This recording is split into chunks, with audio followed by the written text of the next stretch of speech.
क्या आपने कभी सुना है कि एक रात भगवान राम की मृत्यु सिर्फ कुछ ही क्षणों की दूरी पर रह गई थी और उन्हें बचाया किसी देवता ने नहीं, बल्कि उसके सबसे बड़े शत्रु के बेटे ने। हाँ, ये घटना सामान्य रामायण में नहीं, लेकिन कई पुराणों लोक कथाओं में इसका जिक्र मिलता है। आज आप सुनने जा रहे हैं वह घटना जो रामायण की दिशा बदल सकती थी। एक ऐसी रात जब राम पर एक ऐसा अस्त्र छोड़ा गया था जिससे श्री राम तक नहीं बच सकते थे। युद्ध की वो भयानक रात, लंका युद्ध अपने सबसे खतरनाक दौर में था। चारों ओर लाशें, धधकती धरती और हवा में बारूद और मृत्यु की गंध।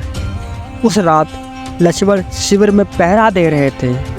अचानक उन्हें महसूस हुआ कि हवा रुक गई है और समय ठहर सा गया है। आकाश में एक लाल रंग की आभा फैलने लगी। लक्ष्मण ने तुरंत राम को जगाया। राम बाहर आए और दूर आकाश को देखा। उनकी सूक्ष्म दृष्टि ने संकेत पकड़ लिया, आज कोई शक्ति जागी है जो अत्यंत विनाशकारी है। उसी समय जैसे किसी ने राम के कानों में फुसफुसाया हो, अगले एक पैर तक आपकी रक्षा कोई देवता भी नहीं कर सकेगा। ये सुनकर राम शांत रहे, पर लक्ष्मण का दिल तेजी से धड़कने लगा। रावण की वो गुप्त योजना। उस रात रावण अपने महल के गुप्त कक्ष में था। वे किसी अत्यंत मंत्र का जाप कर रहा था। उसके सामने एक काला भयानक अस्त्र चमक रहा था। यही था काल नारायण अस्त्र। ये वे अस्त्र था जिसे शिव की तपस्या से रावण ने प्राप्त किया था। ऐसा कहा जाता है कि ये अस्त्र समय को रोक सकता था, शरीर का नियंत्रण छीन सकता था और क्षण भर में प्राण हर लेता था। रावण ने कई वर्षों तक इसे सुरक्षित रखा, पर आज वे इसे राम पर चलाने वाला था।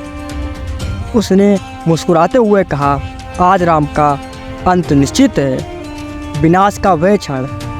रात के तीसरे पहर चंद्रमा बादलों में छुप चुका था। रावण स्वयं अपने रथ पर बैठा युद्ध भूमि की ओर आया। उसके हाथों में काला अस्त्र था जिससे अजीब सी ध्वनि निकल रही थी, जैसे कोई रो रहा हो, चीख रहा हो।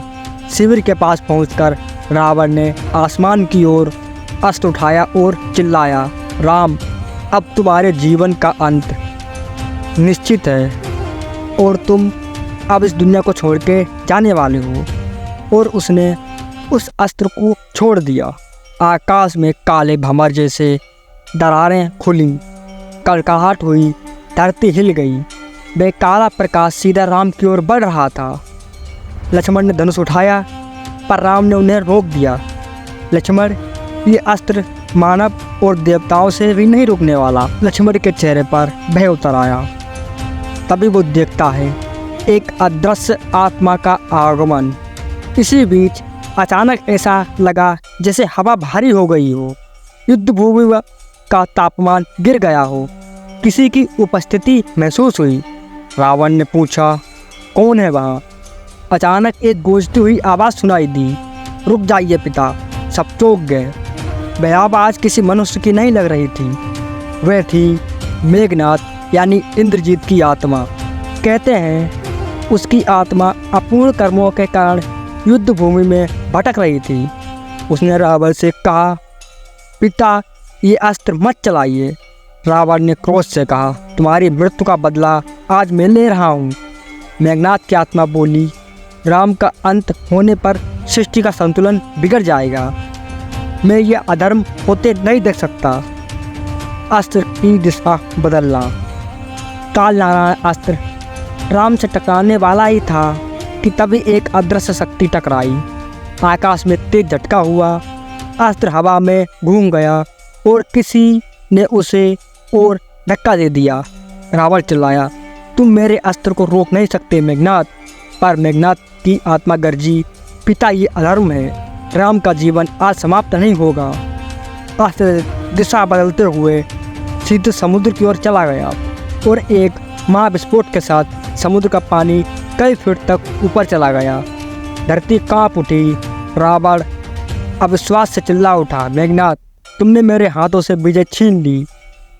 मेघनाद ने दुख से कहा, सत्य की विजय ही सृष्टि को बनाए रखती है पिता। अधर्म कभी विजय नहीं पाता है। विस्फोट के बाद युद्ध भूमि फिर शांत हो गई। राम ने ध्यान लगाया और महसूस किया कि किसी शक्तिशाली आत्मा ने अधर्म को रोकने का प्रयास किया है। राम धीरे से बोले, मेघनाद, तुमने धर्म के जिस पक्ष को चुना है उसी ने तुम्हें अमर कर दिया। इस घटना के बारे में बहुत कम लोग जानते हैं, लेकिन यह कहानी बताती है कि धर्म केवल देवताओं में नहीं बल्कि शत्रु के पुत्र में भी जाग सकता है। अगर तो आपको ये वीडियो अच्छी लगी तो आप इस वीडियो को लाइक करो और चैनल को सब्सक्राइब करो। हमारा मोटिव है ऐसी वीडियो आप तक लाना जो आपने कहीं ना देखी हो ना सुनी हो। हमें आगे देखने के लिए हमें फॉलो करें। चलिए हम मिलते हैं आपसे अगली वीडियो में, तब तक के लिए अपना ख्याल रखना।